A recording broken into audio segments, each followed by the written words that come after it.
大家都说岳飞差一点就救了大宋，可有件事很奇怪，岳飞死后，南宋不但没有马上灭亡，反而又活了130多年。那岳飞到底要救什么呢？是保住赵构的皇位吗？是保住江南的半壁江山吗？还是收复开封，恢复中原，把南宋重新变回从前的大宋？这3件事听起来都叫救国，实际上根本不是一个项目。赵构的想法是，公司先别倒闭，现金流稳住，竞争对手别再打来，底下的员工也别突然换老板。岳飞的想法是，不仅要活着，还要把丢掉的北方全部夺回来，洗刷靖康之耻。一个要保命，一个要翻盘。所以岳飞真正面对的从来不只是金兀术，而是一个根本不愿按照他的方案继续经营的南宋朝廷。大家好，我是你们的读史官诸葛不亮。今天咱们就来聊一聊岳飞为什么救不了南宋。要理解岳飞的悲剧，首先得看看南宋刚成立时是个什么情况。靖康之变以后，开封陷落，徽宗、钦宗被俘，大批宗室和官员被掳走，北宋中央系统几乎被连锅端掉。赵构虽然当了皇帝，但他的日子一点也不安稳。金兵一路追击，他从扬州跑到镇江，又跑到杭州，最危险时甚至逃到海上。这时候你跟他谈直捣黄龙，他大概只想问一句：黄龙府先放一放，今天晚上到底住哪里？而且南宋面对的不只是金国，内部还有溃军、盗匪、地方武装和兵变。苗阜、刘正彦甚至逼赵构退过位。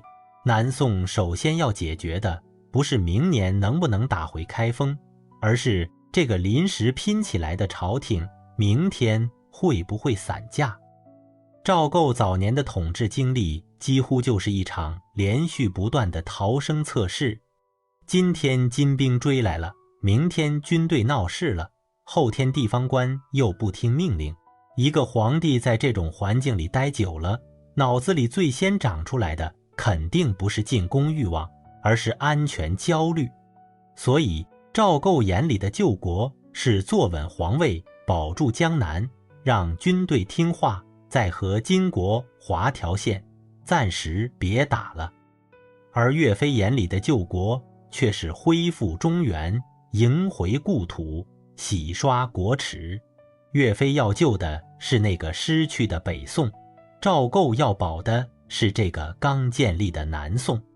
两个人嘴里喊的都是大宋，心里装的却是2张地图。后来的小说和电视剧常把抗金拍成这样，满朝文武都跪着求和，只有岳飞一个人带兵向北冲。画面确实悲壮，可真实战争不是个人英雄副本。当时南宋还有韩世忠、吴玠、吴林、刘琦、张俊等多路将领。岳飞经营荆襄，韩世忠防守淮东，吴玠兄弟守川陕，每条战线都不能丢。绍兴10年金军南下以后，也不是岳飞一个人突然打开无双模式。刘琦在顺昌迎战，岳飞在郾城、颍昌作战，其他宋军也在不同方向牵制金军。岳飞是最耀眼、最有进攻能力的统帅之一，但不是整个南宋唯一在线的人。而且不同战区的任务也不一样，岳飞可以向河南推进，川陕宋军却必须守住西部山口，韩世忠要防淮东，其他部队还得保护长江和南宋腹地。你不能因为岳飞这一路打得漂亮，就让其他战区全部关机，把兵都送给他。如果把宋金战争理解成岳飞和金兀术单挑，事情就简单了。岳飞赢了，金国就该认输。岳飞再往前走几十里，北方地图自动解锁。但战争不是武侠擂台，岳飞可以指挥自己这一路，却不能让所有战区按照自己的节奏行动。他也不能自己征税、运粮、制造武器，再给每座收复的城池派县令。名将可以改变战场，却不能替代国家。很多人一提岳家军，就想到被围军，感觉这是一支天生无敌的神秘部队。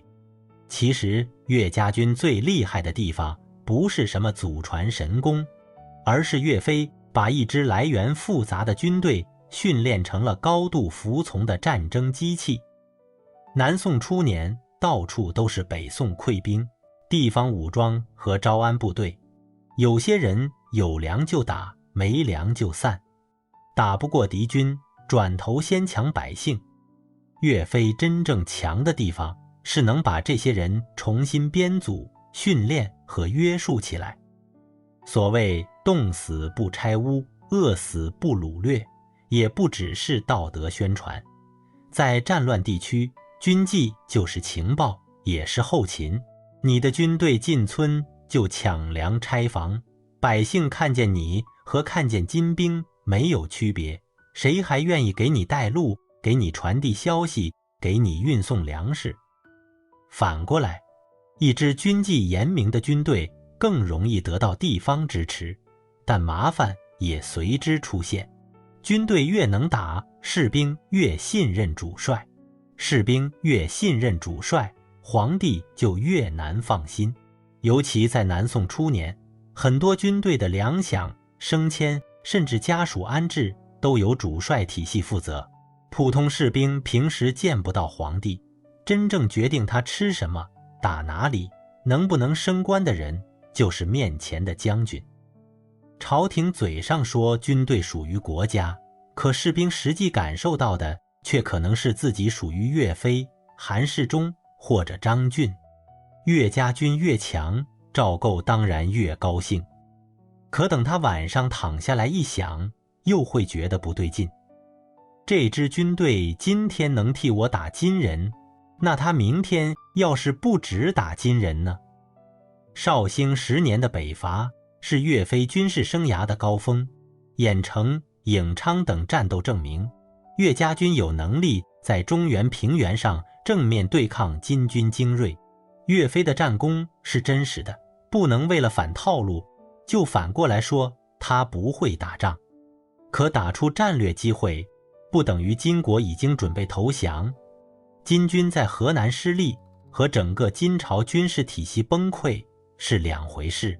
金朝仍然控制着河北、山东以及更北方的广阔地区，仍然拥有兵源、战马和战略纵深，即使暂时放弃开封，也可以向北后撤，整军之后再来。而且金朝也不是只有金兀术一支部队，他能够从河北、山东和北方继续调兵，甚至利用骑兵机动袭击宋军侧翼和后方。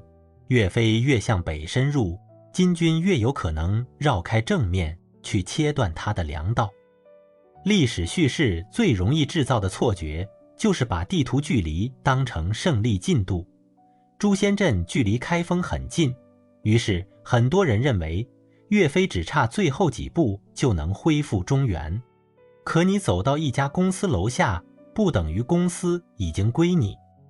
关于岳飞是否亲自进抵朱仙镇、朱仙镇战斗的规模以及一天12道金牌等戏剧化细节，史料之间也存在争议。朝廷确实急令岳飞班师，但这不代表第13道金牌晚来一天，岳飞就能在开封皇宫办理交接手续。岳飞接近的是一次更大的战果，不是整个金国的灭亡。假设赵构没有催岳飞回来，而是说，岳爱卿，你放心往前打，朕全力支持。那么接下来首先出现的问题就是粮食。岳家军从荆襄向河南推进，每往北一步，粮道就要拉长一截，士兵要吃粮，战马要吃草，受损的道路要修，攻下来的城市要驻军，新投奔的地方武装也要发粮。更麻烦的是，岳飞北进的同时，其他战区也不能停止消耗。川陕军队要吃饭，淮东军队要发饷，长江防线也要维持。南宋不是把国库全部交给岳飞，就能放心观看北伐直播。而且南宋失去北方以后，连战马来源都受到影响，北方骑兵机动迅速，南宋却很难长期组织同等规模的骑兵力量。其次是治理，打下一座城只需要击败守军，守住一座城却要安排官员维持治安，恢复税收，还要辨认谁是真投降，谁准备半夜给金军开门。中原经历多年战争以后，已经出现豪强、降金官员、流民武装和新的利益集团。这些人不会因为城头换上宋军旗帜，就自动恢复成北宋时期的顺民。有人会欢迎宋军，有人会观望，还有人会等金军反攻以后再换一次阵营。岳飞能击败守军，却不能一个人承包整个中原的基层治理，而且每打下一座城就得留下部队防守。岳家军本来像一个握紧的拳头，越往北走越要不断分兵，最后5根手指全部张开，拳头也就不再是拳头了。所以开封不是大结局，只是更昂贵战争的开始。其实呢，岳飞并不是只会让岳家军正面硬冲，他知道南宋正规军一路北上成本太高，所以希望联络黄河以北的抗金武装，让敌后力量响应宋军，破坏金军统治和后勤，这就是连接和硕。这个战略很高明，说明岳飞不只会冲锋，还懂得利用北方地方力量。但问题是，忠义军不是随叫随到的免费正规军，这些地方武装成分复杂，有些人真心抗金，有些人只是保护家乡，还有些人想借南宋的名义扩大地盘。南宋大军打来，他们可以举旗响应，南宋一撤，他们也可能立刻解散，甚至重新投降。而且这些人熟悉当地地形，确实能袭击金军，传递情报，却未必适合正面作战，更不一定愿意离开自己的家乡，跟随岳飞一路向北。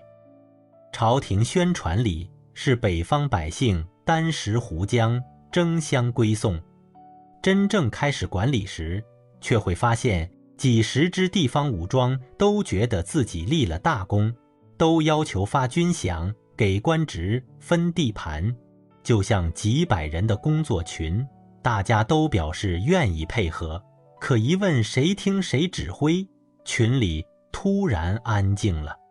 所以连接和硕能牵制金军，却不能代替正规军队和行政体系。南宋不缺名将，缺的是一个能统一调动各路军队的总司令。可赵构最不敢设置的，恰恰就是这样的总司令。从军事上来说，把主要军队交给能力最强的将领统一指挥，效率肯定更高。但从皇权上来说，让一个将领控制全国主要军队，风险也肯定更高。这就是南宋的死循环，兵力分散，很难打出决定性胜利。兵力集中，皇帝又害怕统帅回头解决自己。绍兴7年，朝廷一度准备让岳飞统领更多淮西军队，后来又突然改变安排。岳飞认为朝廷出尔反尔，愤而离职，君臣关系由此严重恶化。岳飞的逻辑是，要完成北伐，必须给我更多军队。而赵构的逻辑是，正因为你这么能打，所以才不能给你更多军队。岳飞以为自己申请的是项目资源，但赵构看见的却是公司最大股东要求追加股份。更何况赵构亲眼经历过苗刘兵变，也见过将领带着军队叛逃，武将失控对他来说不是历史案例，而是亲身体验。所以赵构并不是单纯害怕岳飞本人，他怕的是一旦全国兵力集中到岳飞手中，整个南宋的安全就只能依赖岳飞，永远忠诚，岳飞的部下永远听话，岳飞的继承人永远没有野心。皇帝不可能把自己的命压在这么多永远上面。皇帝判断危险，从来不只看你有没有反心，还要看你有没有造反的条件。很多人认为赵构阻止北伐是害怕岳飞迎回徽宗、钦宗二帝，这个解释确实有道理。宋钦宗如果活着回到南宋，就可能成为一个天然的政治符号，任何对赵构不满的人都能围绕钦宗做文章。但真正让赵构害怕的不只是钦宗，而是岳飞打赢以后会变成什么。如果岳飞收复开封和大片北方，他将拥有最精锐的军队，全国最高的声望，北方忠义军的支持，以及洗刷靖康之耻的巨大功劳。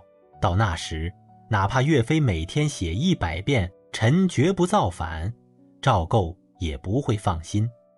因为政治不只看一个人怎么想，岳飞不想造反，不代表部下不会劝进；岳飞不想干政，不代表朝臣不会依附；岳飞只想恢复中原，不代表北方的新利益集团不会把他推成政治核心。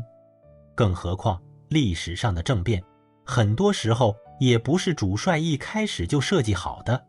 军队发现皇帝要削权，将领发现交兵之后可能被清算，周围的人为了自保，很容易把事情一步步推向无法回头的方向。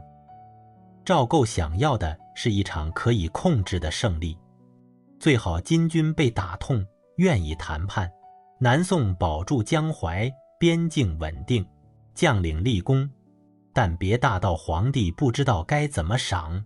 而岳飞想要的却是一场彻底改变国家格局的胜利。有人把岳飞之死解释成职场问题，说他业务能力强，就是情商太低，不懂老板心思。这种说法很轻松，却把问题缩小了。一个能统帅大军，处理地方事务，联络北方武装，还能在朝廷中不断升迁的人，不可能只是个只会冲锋的政治白痴。岳飞与赵构真正的冲突是对忠诚的理解不同。岳飞认为，忠于国家就是收复失地，恢复中原。即使皇帝犹豫，做臣子的也应该继续劝。而赵构认为，忠于国家首先就是服从皇帝。既然皇帝已经决定停战，你还不断要求北伐，那你忠诚的到底是现实的大宋，还是你心目中的大宋？岳飞说，我是为了国家。赵构心里想，现在国家就是我，你为什么不听我的？岳飞还曾卷入立储问题，站在国家角度，关心继承人并非没有道理。可一个掌握重兵的大将，公开关注谁继承皇位，皇帝听完很难不紧张。岳飞要求更多兵权，坚持北伐，又触碰皇位继承。站在岳飞角度，每件事都是为国尽忠，但是站在赵构角度，整个仪表盘都已经冒烟了。岳飞并不是输在不会讨好皇帝，而是他始终认为国家利益高于皇帝个人的安全感。可在皇权制度里，皇帝本人就是国家利益的最终解释者。你可以忠于天下，但只要皇帝觉得你不够服从，这份忠诚就随时可能被重新定义。我们聊岳飞，有一个人肯定绕不开，他就是秦桧。秦桧当然有罪，他推动和议打击反对派，又利用张俊、莫其谢等人罗织罪名，是岳飞案件的直接推动者。但如果把岳飞之死全部推给秦桧，就等于把赵构摘得干干净净。秦桧再有权力，也是赵构的宰相，要处死一个曾经统帅重兵、威望极高的名将，没有皇帝批准，秦桧不可能自己关起门来完成。赵构不是被蒙在鼓里，他才是最后拍板的人。而且绍兴11年前后，南宋处理的不只是岳飞，而是在系统性收夺大将兵权。张俊、韩世忠、岳飞等人先后被调离原来的军队，看上去是升官，实际上是把他们和部队分开。南宋要做的是让军队重新姓赵。岳飞的问题在于，其他将领可以退休、交权或者合作，岳飞却很难被安全安置。他太年轻，威望太高，军队影响太大，政治主张又和议和路线完全冲突。让他继续掌兵，赵构不放心；让他回家，朝廷又担心他的影响还在。把他放在中央，他仍可能成为反对和议的旗帜。而议和一旦签订，岳飞只要还活着，就会不断提醒天下人，南宋本来还有另一条路。这对秦桧是威胁，对赵构同样是威胁。因为只要岳飞存在，朝廷每一次向金国低头，都会有人问一句：为什么不让岳飞继续打呢？在皇权体系里，当皇帝认定你是无法控制的风险时，最彻底的风险管理就是让风险本人消失。所以莫须有最可怕的地方，不只是没有证据，而是当皇帝决定你必须有罪时，证据已经不重要了。所以岳飞为什么救不了南宋呢？不是因为他不会打仗，恰恰是因为他太会打了。也不是因为岳家军不够强，恰恰是岳家军越强，赵构越担心他不再只属于朝廷。岳飞可以赢下更多战役，可以扩大北伐成果，甚至可能收复开封和河南更多地区，但他不能一个人解决南宋的财政、粮运、战马和多战区协同问题，不能一个人把北方地方武装变成稳定的行政体系，也不能让一个亲历兵变、极度缺乏安全感的皇帝突然相信全国军队都应该交给最能打的将军。岳飞在战场上的敌人是金军，在朝堂上的敌人是秦桧，可他真正打不赢的是南宋这套既需要名将又害怕名将，既想依靠战争活命，又不愿让战争改变权力结构的国家机器。岳飞想救的是一个恢复中原、洗刷靖康之耻的大宋，可赵构想保住的却是一个皇位稳定、军队听话、能在江南继续存在的南宋。从岳飞的标准看，南宋没有被救回来，可从赵构的标准看，南宋后来又存在了130多年，他的方案甚至算成功了。只是这种成功需要放弃北方，需要屈辱议和，也需要岳飞去死。这才是岳飞悲剧最残酷的地方。他不是没有能力救国，而是这个国家最后选择了另一种活法。好啦，今天就先聊到这里。我是你们的读史官诸葛不亮，欢迎点赞和订阅频道。再会。